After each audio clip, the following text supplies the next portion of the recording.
మిత్రులారా,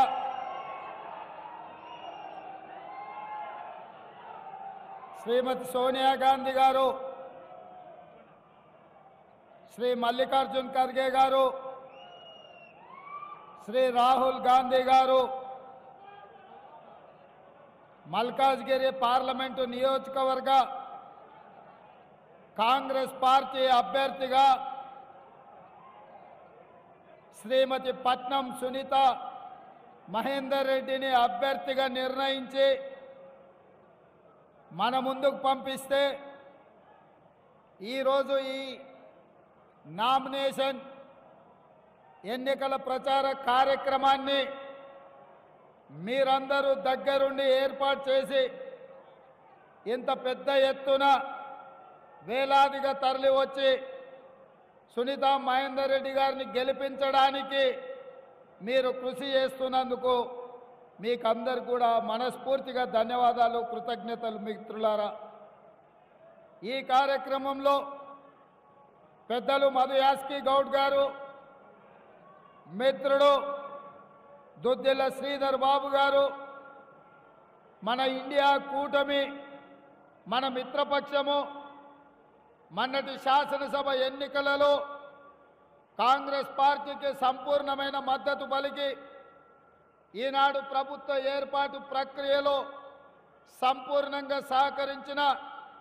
సిపిఐ నాయకులు, మాజీ శాసనసభ్యులు పెద్దలు చాడా వెంకటరెడ్డి గారు, అదేవిధంగా మాజీ మంత్రివర్యులు, మీ రంగారెడ్డి జిల్లా చిరపరిచితులు, ప్రతి ఒక్కరికి పిలిస్తే పలికే నాయకుడిగా మీకు అందుబాటులో ఉన్న పట్నం మహేందర్ రెడ్డి గారు, మాజీ శాసనసభ్యులు నా మిత్రుడు మైనంపల్లి హనుమంతరావు గారు, మాజీ శాసనసభ్యులు సుధీర్ రెడ్డి గారు, అదేవిధంగా మిత్రుడు సోదరుడు జంగయ్య యాదవ్ గారు, హరివర్ధన్ రెడ్డి గారు, అదేవిధంగా కుక్కట్పల్లి నుంచి పోటీ చేసిన మిత్రుడు రమేష్ గారు, వివిధ నాయకులు, వేదిక మీద ఉన్న మిత్రులందరూ, జిల్లా పార్టీ కాంగ్రెస్ నాయకులు, డివిజన్ల అధ్యక్షులు, ప్రాణ సమానులైన కాంగ్రెస్ పార్టీ కుటుంబ సభ్యులందరికీ కూడా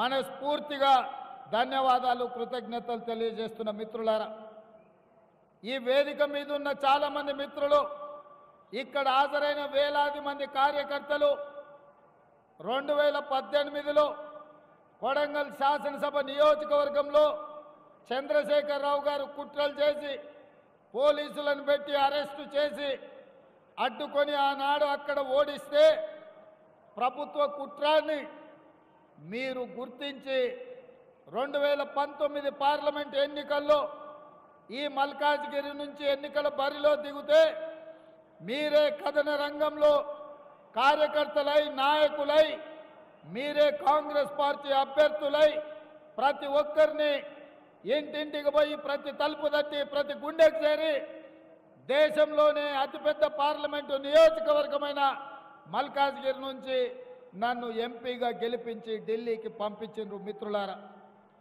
నేను ఎప్పటికీ మర్చిపోను మల్కాజ్గిరి పార్లమెంటును. ఆనాడు చాలా సమస్యల మీద కొట్లాడినాం. అది జవహర్ నగర్ డంపింగ్ యార్డ్ కావచ్చు, కంటోన్మెంట్ ప్రాంతంలో స్కైవేస్ కావచ్చు, మేడ్చల్కు ఎంఎంటీఎస్ రైలు కావచ్చు, మెట్రో రైలు కొనసాగింపు కావచ్చు, ఈ ప్రాంతంలో తాగునీటి సమస్య కావచ్చు, ఈ షామీర్పేట మేడ్చల్ ప్రాంతానికి ఐటీ కంపెనీలను తేవాలి, ఈ ప్రాంతాన్ని అభివృద్ధి చేయాలని ఆలోచనతో చాలా విషయాల మీద మనం ఆనాడు కొట్లాడినాం. కొన్ని పనులు జరిగినాయి, కొన్ని పనులు జరగలేదు. జరగకపోవడానికి కారణం ఆనాడు మన ప్రభుత్వం లేదు, ప్రభుత్వంలో ఉన్న పెద్దలు మన మీద కుట్ర చేసి మన ప్రాంతానికి అన్యాయం చేశారు. ఈరోజు మిత్రుడు శ్రీశైలం గౌడ్ గారు వేదిక మీద ఉన్నారు. ఆ రోజు చాలా విషయాలల్లా కుత్బుల్లాపూర్ నియోజకవర్గం కావచ్చు, కుక్కట్పల్లి కావచ్చు, కంటోన్మెంట్ కావచ్చు, మల్కాజ్గిరి కావచ్చు, ఎల్బీ నగర్ కావచ్చు, ఉప్పల్ కావచ్చు, ఈ మేడ్చల్ నియోజకవర్గం ఈ ప్రాంత అభివృద్ధి కోసం ఎన్నో రకాలుగా ప్రయత్నాలు చేసినాం. కానీ ఆనాడు ప్రభుత్వం అడ్డుకొని ఈ ప్రాంత అభివృద్ధి కుంటుపడడానికి కారణమైంది. ప్రభుత్వంలో ఉన్న పెద్దలు ఆనాడు సహకరించలేదు. అందుకే ఈ ప్రాంతం ఇవాళ కోకాపేటలో 100 కోట్లకు ఎకరమైతే మన దగ్గర పెట్టుబడులు రాకపోవడం వల్ల, ఐటీ కంపెనీలు పెట్టకపోవడం వల్ల మన ప్రాంతం అభివృద్ధి ఆగిపోయింది. మరి ఈరోజు నేను మిమ్మల్ని అడుగుతున్నా, మీ అభిమానంతో మీరు ఆదరించి ప్రశ్నించే గొంతుగాని మీరు గుర్తించి ఈ ప్రశ్నించే గొంతుకను మీరు ఢిల్లీకి పంపిస్తే పిసిసి అధ్యక్షుడై ఈరోజు రాష్ట్ర ముఖ్యమంత్రిగా మీ ముందు నిలబడ్డా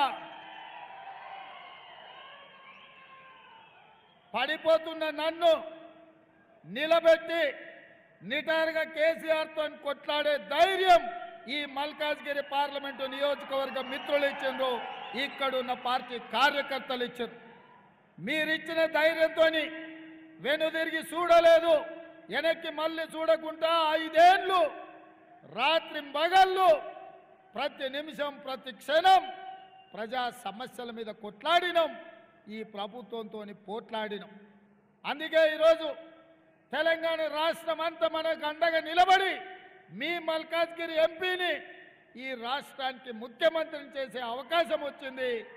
ఇవాళ మరి నేను మేడ్చల్ పార్లమెంటు నియోజకవర్గ ప్రజల్ని నేను అడుగుతున్నా, ఈ ప్రాంతంలో నేను అనుకున్న మా జంగయ్య గెలుస్తాడు, మంత్రి అవుతాడేమో అని, కానీ అనుకోకుండా మా జంగన్న గెలవలే. 7 అసెంబ్లీలు ఇవాళ పరాయోళ్ళ చేతులు ఉన్నాయి. ఏమి చేయాలన్నా, ఏమి అడగాలన్నా, ఏమి ప్రతిపాదనలు తేవాలన్నా ఇవాళ మనోడు లేడు. వెనకటికి పెద్దోళ్ళు చెప్పారు మట్టికి పోయినా ఇంటోడే పోవాలని. మరి నేను ఇవాళ అడుగుతున్న మిత్రులారా, మన ప్రాంతం అభివృద్ధి చెందాల్సిన అవసరం లేదా? మన ప్రభుత్వం ఉన్నప్పుడు, మన వాళ్ళు ఎమ్మెల్యేలు లేకపోయినప్పుడు కనీసం మన వాళ్ళు ఎంపీగా అయినా ఈ ప్రాంతంలో ప్రాతినిధ్యం వహిస్తే మీ సమస్యలు సరాసరి ప్రభుత్వం దృష్టికి తీసుకొచ్చి మీ సమస్యల్ని పరిష్కరించే బాధ్యత మీ పార్లమెంటు సభ్యురాలు సోదరీమణి సునీతమ్మ తీసుకుంటుంది. వాస్తవంగా పార్టీ సునీతమ్మను చేవెళ్ల పార్లమెంటు నుంచి నిలబెట్టాలని అనుకున్నది. కానీ నేను మల్లికార్జున్ ఖర్గే గారిని, సోనియా గాంధీ గారిని అడిగిన, ఇది నేను ప్రాతినిధ్యం వహించిన సీటు, ఈ ప్రాంతంలో ప్రజలకు పరిచయం ఉండాలి, ప్రజా సమస్యలు తెలిసి ఉండాలి, నిత్యం ప్రజలలో ఉండేటోళ్ళని ఇక్కడ పెడితే తప్పకుండా మల్కాజ్గిరి పార్లమెంటు ప్రజలు ఆశీర్వదించి తప్పకుండా గెలిపిస్తారు. సునీతమ్మని ఇక్కడ ఎన్నికల బరిలో పెట్టండి.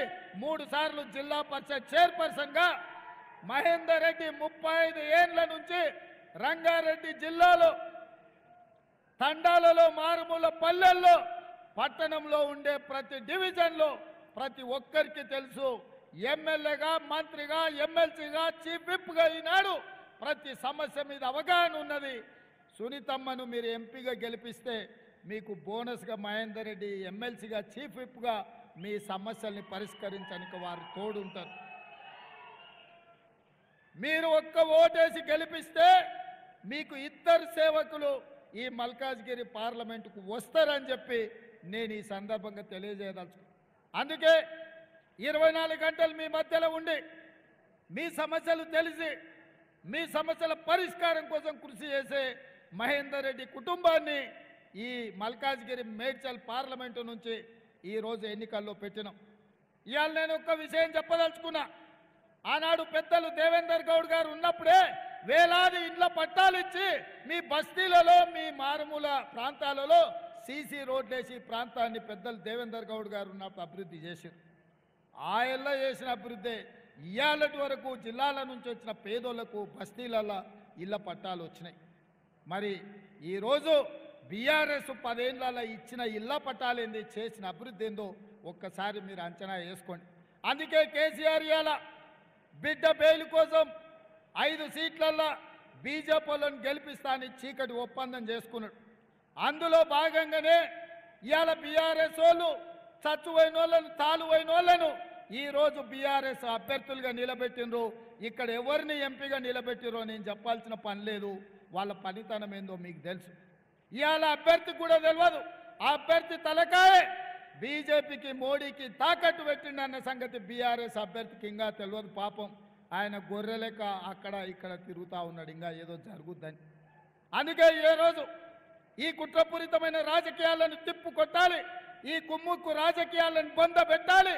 బిడ్డ బెయిల్ కోసం సొంత పార్టీ నమ్ముకొని జెండా మోసిన వాళ్ళని కూడా మోడీకి తాకట్టు పెట్టిండు కేసీఆర్. ఇవాళ అందుకే కేసీఆర్ను మోడీని ఇద్దరిని ఓడించాల్సిన బాధ్యత మీ మీద ఉంది. మీడియా మిత్రులారా, మొన్న డిసెంబర్లో జరిగిన ఎన్నికల్లో చంద్రశేఖరరావును బండకేసి కొట్టిండు. ఇప్పుడు జరగబోయే పార్లమెంటు ఎన్నికల్లో మోడీని కూడా ఓడించాల్సిన అవసరం ఉంది. వీళ్ళిద్దరు తోడు దొంగలు. మొన్న జరిగిన ఎన్నికల్లో ఒక దొంగను బొందబెట్టిండ్రు. ఇప్పుడు జరుగుతున్న పార్లమెంటు ఎన్నికల్లో కేంద్ర ప్రభుత్వాన్ని నరేంద్ర మోడీని ఓడించాల్సిన అవసరం ఉన్నది. ఇవాళ భారతీయ జనతా పార్టీ నాయకులు సన్నాయి నొక్కులు నొక్కుతురు. నేను అడుగుతున్న కిషన్ రెడ్డిని, ఈటెల రాజేందర్ బీజేపీ నుంచి ఎమ్మెల్యేగా గెలిచినావు కదా హుజూరాబాద్కు మోడీ నుంచి ఎన్ని నిధులు తెచ్చినావని నేను అడుగుతున్నా. ఒకవేళ నరేంద్ర మోడీ నుంచి వేలాది కోట్ల రూపాయలు నువ్వు ఇచ్చిన మాట ప్రకారం హుజూరాబాద్లో నిధులు తెచ్చి అభివృద్ధి చేస్తే మొన్న జరిగిన శాసనసభ ఎన్నికల్లో నీకు అండగా నిలబడి నిన్ను గుండెల పెట్టి చూసుకొని నిన్ను భుజాల మీద మోచిన హుజూరాబాద్లో నిన్ను ఎందుకు అక్కడి ప్రజలు ఓడించారని నేను ఈటెల రాజేందర్ను నేను అడగదలుచుకున్నా. ఆయల్ల సానుభూతితో కేసీఆర్ అక్రమ కేసులు పెడుతుండని ఆయల్ల మాట్లాడాను. మేము కూడా అయ్యో పాపం ఓ బలైన వర్గాల నుంచి వచ్చిన నాయకుడు బాగుండాలి, అట్లట్లా చేస్తావు కేసీఆర్ అని మేము అడిగినాం. మరి నువ్వు మోడీ ప్రభుత్వంలో నువ్వు నాయకత్వం వహించినావు. మోడీకి ముఖ్యంగా అమిత్ షా నా జేబుల్నే ఉన్నాడు, నేను ఎప్పుడు పిలిస్తే అప్పుడు వలుపుతాడని అన్నాడు ఈటెల రాజేందర్. నిజమే, ఈటెల రాజేందర్కు అమిత్ షా దగ్గరోడే. మరి దగ్గరోడైతే కేంద్ర హోంశాఖ మంత్రిగా ఉన్న అమిత్ షా తోటి ఎందుకు ఈటెల రాజేందర్ కేసీఆర్ అవినీతి మీద, కాళేశ్వరం ప్రాజెక్టు మీద, హైదరాబాద్ చుట్టూతా ఆక్రమించుకున్న భూముల మీద, ధరణి పోర్టల్ అడ్డం పెట్టి కొల్లగొట్టిన వేల కోట్ల రూపాయల మీద, కేసీఆర్ కుటుంబం మీద, కల్వకుంట్ల తారక రామారావు అవినీతి మీద ఈటెల రాజేందర్ విచారణకు ఎందుకు ఆదేశాలు తీసుకురాలే అమిత్ షా నుంచి అని నేను అడుగుతున్నా. నేను సూటిగా అడుగుతున్నా ఈటెల రాజేందర్, నీ భూములు ఆక్రమించుకున్నాడు, నీ మీద అక్రమ కేసులు పెట్టినా నువ్వు మాట్లాడినావు కదా. ఆనాడు నువ్వు ఎమ్మెల్యేగా దాదాపుగా 3 ఏళ్ళు బీజేపీ ఎమ్మెల్యేగా అమిత్ షా మనిషిగా ఉన్నావు కదా. ఏ ఒక్క రోజైనా ఆనాటి ప్రభుత్వం కల్వకుంట్ల చంద్రశేఖరరావు అవినీతి మీద ఒక్క ఫిర్యాదు అయినా చేసినవా? చంద్రశేఖరరావు అవినీతి నిక్కుదేల్చి వేల కోట్ల రూపాయలు ఎందుకు ఆ కేసీఆర్ నుంచి రాబట్టడానికి ప్రయత్నం చేయలేదు? ఏమి మీ ఆలోచన నేను అడుగుతున్నా, ఏంది మీ అండర్స్టాండింగ్ అని నేను అడుగుతున్నా. ఏ ఒక్క రోజైనా ఈటెల రాజేందర్ మున్సిపల్ మంత్రిగా, ఐటీ మంత్రిగా కేటీఆర్ గురించి ఎప్పుడైనా మాట్లాడినా? మీరు ఒక్కసారి ఆలోచన చేయండి. అయ్యే చెడ్డోడంట, కొడుకు మంచోడంట, ఉంటాదే గట్ల. బర్రె దున్నపోతు చేనులో మేస్తే దూడ గట్టు మీద మేస్తుందా? మీరు చెప్పండి, ఒక్కసారి ఆలోచన చేయండి. దున్నపోతు చేనులో మేస్తే దూడేమైనా గట్టు మీద మేస్తుందా? ఆమ్దాలు పెడితే జొన్నలు మొలుస్తాయా? ఆమ్దాలు పెడితే ఆమ్దాలే మొలుస్తాయి కదా. అయ్య వంకరోడైతే కొడుకు టింకరోడే ఉంటాడు తప్ప అయ్యోటి కొడుకోటి ఉంటాడా? ఉంటారానే? ఎందుకు ఈటెల రాజేందర్ ఏ రోజు కూడా కేటీఆర్ గురించి మాట్లాడాడు? కేటీఆర్ అవినీతి మీద మాట్లాడాడు, టెలిఫోన్ ట్యాపింగ్ మీద మాట్లాడాడు. టెలిఫోన్ ట్యాపింగ్ మీద ఎందుకు కేసీఆర్కు వ్యతిరేకంగా ఫిర్యాదు చేయడు? 10 ఏళ్ళు ఉన్న మోడీ 10 ఏళ్ళు గజ్వెల్ కేడి ముఖ్యమంత్రిగా ప్రధానమంత్రిగా ఉన్నారు. వాళ్ళు ఇచ్చిన హామీలు అమలు చేసిండ్రా? 10 ఏళ్ళు ఉన్నోళ్ళు వాళ్ళే మళ్ళీ ఎంపీలు కావాలి, మళ్ళీ కేంద్రంలో ప్రధానమంత్రి కావాలంటారు. 10 ఏళ్ళు మీరు ఇచ్చిన హామీలు ఏమైనా అమలు చేసిండ్రా? నేను సూటిగా అడుగుతున్న ఈటెల రాజేందర్ని, 2014, 2019లో నరేంద్ర మోడీ గారు ఇచ్చిన హామీల మీద నువ్వు చర్చకు సిద్ధంగా ఉన్నావా? నువ్వు ఒకవేళ సిద్ధమైతే మా మైనంపల్లి హనుమంతరావును చర్చలకు పంపిస్తా.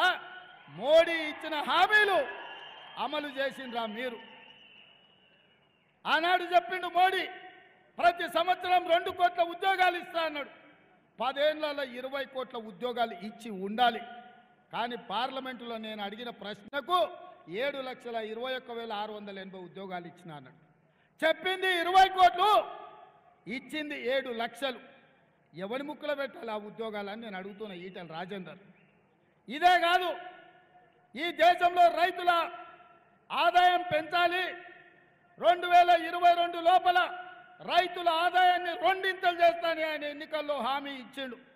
నేను ఇవాళ అడుగుతున్నా, రైతుల ఆదాయం పెంచలేదు కానీ రైతు వ్యతిరేక నల్ల చట్టాలు తెచ్చి ఈ రాష్ట్రంలో ఆత్మగౌరవంతో ఈ దేశంలో బతుకుతున్న రైతులను అదానీ అంబానీలకు అమెజాన్లకు తాకట్టు పెట్టి శాశ్వతంగా మన భూముల్లోనే మనం బానిసలుగా బతికే నల్ల చట్టాలు తీసుకొస్తే లక్షలాది మంది ఢిల్లీ సరిహద్దుల్లో మోహరించి సైనికుల్లాగా మోడీతోని కొట్లాడి మోడీని ఓడించి మెడలు వంచి రైతు వ్యతిరేక నల్ల చట్టాలు వాపసు తీసుకునేటట్టు చేసి మోడీ చేత రైతుల క్షమాపణ చెప్పించిండ్రు.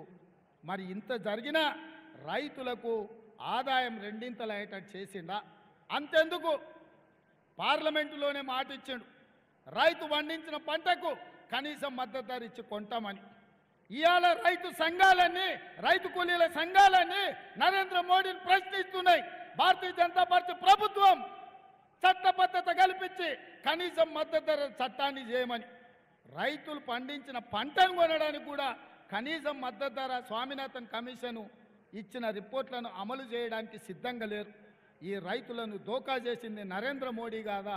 అలాంటి నరేంద్ర మోడీ తరఫున ఈటెల రాజేందర్ ఎట్లా ఎన్నికల్లో ఓట్లు అడుగుతాడని నేను రాజేందర్ గారిని నేను అడుగుతున్నా. ఇదే కాదు, రాజకీయ నాయకుల అవినీతితో స్విస్ బ్యాంకులో లక్షల కోట్ల రూపాయలు అక్కడ దాచిపెట్టుకున్నారు. ప్రధానమంత్రి అయిన ఎంబడే స్విస్ బ్యాంకులో ఉన్న లక్షలాది కోట్ల రూపాయలు తెచ్చి జన్ ధన్ ఖాతాలో ప్రతి పేదవాడికి 15 లక్షల రూపాయలు ఖాతాలో వేస్తా అని నరేంద్ర మోడీ చెప్పిండు. నేను అడుగుతున్న ఈడున్న మా అక్కళ్ళు, మా కళాకారులను, మా మిత్రుల్ని, మీ ఖాతాలో నరేంద్ర మోడీ 15 లక్షలు వేసిండా? పోనీ 15,000 వేసిండా? పోనీ 15 పైసలన్నీ వేసిండా? ఒక్క పైసా కూడా నరేంద్ర మోడీ మన ఓట్లు ఎట్లా అడుగుతాడని నేను అడుగుతున్నా. ఇవాళ నరేంద్ర మోడీ గారు ఏం మాట్లాడుతున్నాడా? నిన్నమనైన మాటలు చూసిండు కదా. ఈ నిన్న కూడా హిందువుల ఆస్తులన్నీ గుంజుకోనంట ముస్లింలకు వంచి పెడతారంట.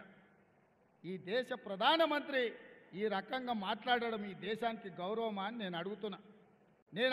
ఈడున్న మా మిత్రులందరూ, మీ నాయనలు, మీ చిన్నాయనలు, మీ తాతలు, చిన్న తాతలు, పెద్ద తాతలు, లేకపోతే మీ అన్నదమ్ములు, తండ్రి కొడుకుకు ఆస్తి ఇవ్వాలన్నా చట్టం ఉంది, చట్ట ప్రకారం ఆస్తి బదిలీ చేయాలి. అన్నదమ్ములు ఆస్తులు పంచుకోవాలన్నా చట్ట ప్రకారం పెద్ద మనుషులను కూర్చొని తెంచుకొని విరాసత్ తీసుకొని విరాసత్ ప్రకారం అన్నదమ్ముల ఆస్తులు తీసుకోవాలి.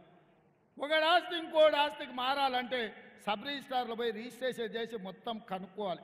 ఒకవేళ ఎవడన్నా దొంగ డాక్యుమెంట్లు వేసి కేసీఆర్ లాకటో చేసుకున్నా, మన మల్లన్న లాకటో లేవన్న భూమి గుంజుకున్నా పోలీస్ స్టేషన్లకు పిలిపించి ఈపులు వలగొట్టి మళ్ళీ ఎవరి ఆస్తి వానికి ఇస్తారు. ఇంత చట్టబద్ధత ఈ దేశంలో ఉంది. మరి ఎట్లా హిందువుల ఆస్తులు గుంజుకొని ముస్లింలకు పంచిపెడతారని ఈ దేశ ప్రధానమంత్రి అంటాడు. డాక్టర్ బాబాసాహెబ్ అంబేద్కర్ రచించిన రాజ్యాంగం మీద ఒట్టేసి ప్రధానమంత్రి బాధ్యత తీసుకున్న నరేంద్ర మోడీ, నీకు ఇది తగునా? ఎన్నికల్లో నెగ్గడం కోసం ఇంత నీచమైన రాజకీయాలు చేస్తావా? మతాల మధ్యలో చిచ్చుపెట్టి, ప్రాంతాల మధ్యలో చిచ్చుపెట్టి, భాషల మధ్యలో చిచ్చుపెట్టి ఈ దేశాన్ని సర్వనాశనం చేసి భారతీయ జనతా పార్టీ గెలవాలంటుంటే కమ్యూనిస్టునని చెప్పుకునే ఈటెల రాజేందర్ ఎక్కడ తలకాయ పెట్టుకుంటామని నేను అడుగుతున్నా. మీ నాయకుడు, ఈ దేశానికి ప్రధానమంత్రిగా ఉన్న నరేంద్ర మోడీ ఇంత నీచంగా మాట్లాడుతుంటే ఇంకా భారతీయ జనతా పార్టీకి ఓట్లేమని నువ్వు ఎట్లా అడుగుతావు ఈటెల రాజేందర్ అని నేను అడగదలుచుకున్నా. ఇవాళ మిత్రులారా, మీరు ఆలోచన చేయండి.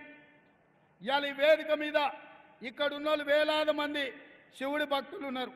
కీసర్లో మనం శివరాత్రికి పెద్ద ఎత్తున దర్శనం చేసుకుంటాం. యాదగిరిగుట్ట లక్ష్మీ నరసింహస్వామి భక్తులు ఉన్నారు. గుట్టకు పోయి మనం మొక్కు తీర్చుకుంటాం, పిల్లలకు తల వెంట్రుకలు ఇచ్చొస్తాం. రాముడు భక్తులు ఉన్నారు. శ్రీరాముడి భక్తుడిగా మనం అందరం భద్రాచలంలో పోయి రావుడిని గొలిచొచ్చినాం.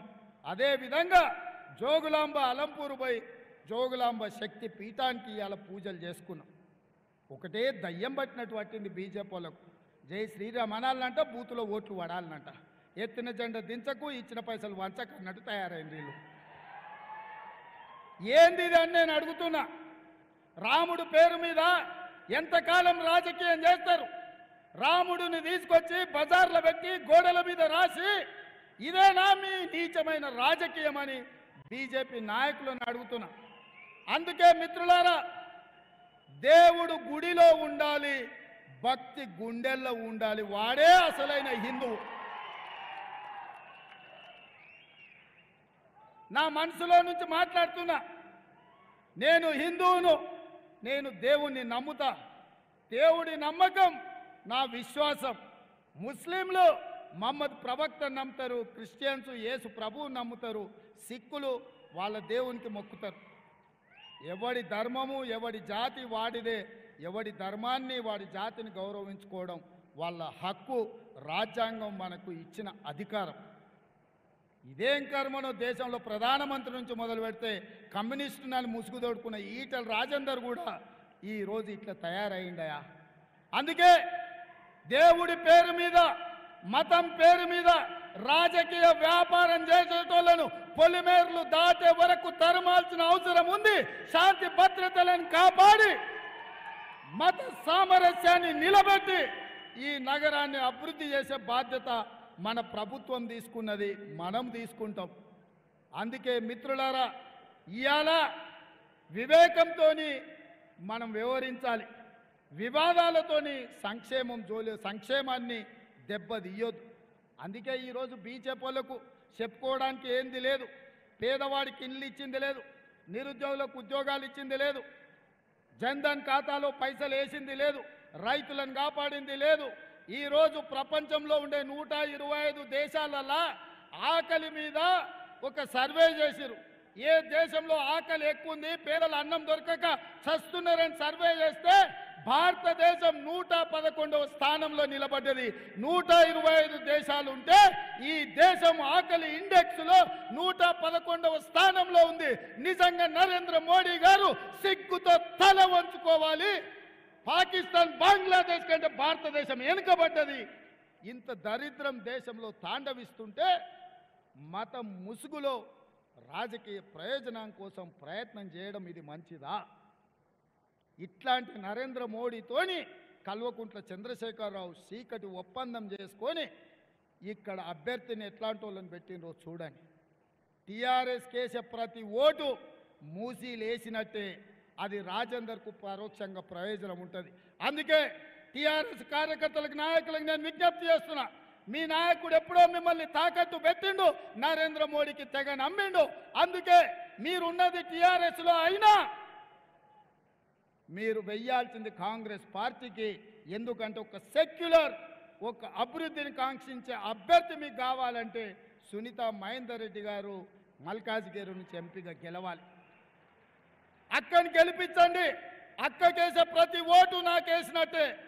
ఎట్లయితే ఆనాడు ప్రశ్నించే గొంతుగా పార్లమెంటులో మీ బిడ్డగా ఈ దేశంలో రాణించినో, ఈ రాష్ట్ర ముఖ్యమంత్రిగా ఈ ప్రాంతాల అభివృద్ధి చేసే బాధ్యత నాది. మా జంగయ్య చాలా విషయాలు చెప్పిండు. 58 జీవో చెప్పిండు, 59 జీవో చెప్పిండు, జవహర్ నగర్ గురించి చెప్పిండు, మేడ్చల్ గురించి చెప్పిండు. మా శ్రీశైలం గౌడ్, మా హనుమంత్ రెడ్డి కుత్బుల్లాపూర్ గురించి చెప్పిండ్రు.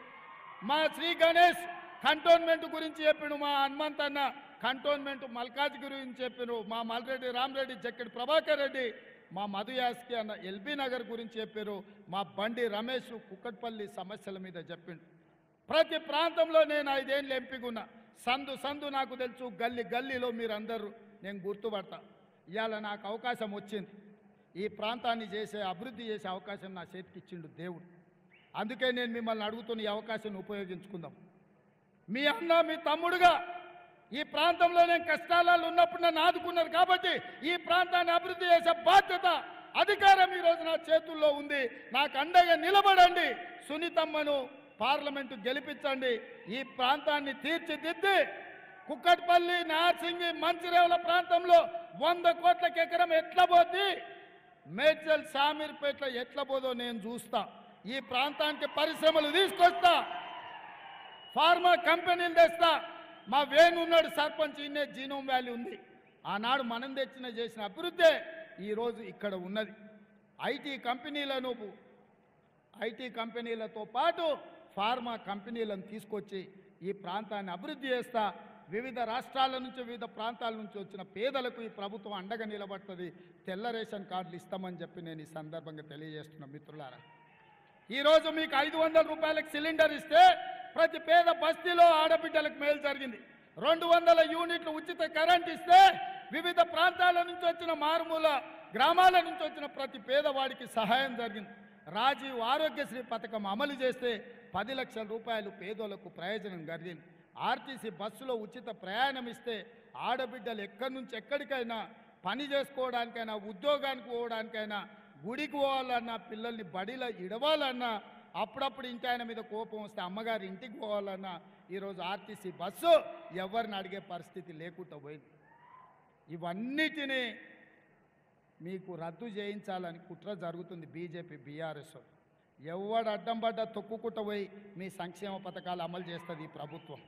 ఎవరు కుట్రలు చేసినా కుతంత్రాలు చేసినా కేంద్ర ప్రభుత్వం సహకరించినా సహకరించకపోయినా చంద్రశేఖరరావు మీకు అన్యాయం చేయాలని చూసినా మిమ్మల్ని ఆదుకునే బాధ్యత ఈ ప్రభుత్వం తీసుకుంటుంది. మీకు అండగా నిలబడతాం. మళ్ళొక్కసారి మీకు అందరికీ విజ్ఞప్తి చేస్తున్నా, నేను మళ్ళీ తొందరలోనే వస్తా. అక్కను సునీతమ్మను పార్లమెంట్ సభ్యురాలుగా అత్యధిక మెజార్టీతో గెలిపించండి. అక్కకు అండగా నిలబడండి. ఈ సునీతమ్మ కేసే ఓటు మీ సోదరుడు రేవంత్ రెడ్డి వేసినట్టే మీరందరు గెలిపిస్తారు కదా, మీరందరు గెలిపిస్తారు కదా. గెలిపిస్తామన్న వాళ్ళందరూ లేచి నిలబడి చేయి పైకెత్తండి. జై కాంగ్రెస్, జై జై కాంగ్రెస్. చేతులు కనిపిస్తలేవురా నాయన, అన్ని చేతులే కనిపించాలి నాకు. ఇక్కడ కూడా ఆడ వెనకాల ఉన్న వాళ్ళు కూడా ఎత్తాల్సిందే. మీరు కళాకారులు మీరు కూడా ఎత్తాలి. జై కాంగ్రెస్, హస్తం గుర్తుకే. ధన్యవాదాలు సోదరులారా.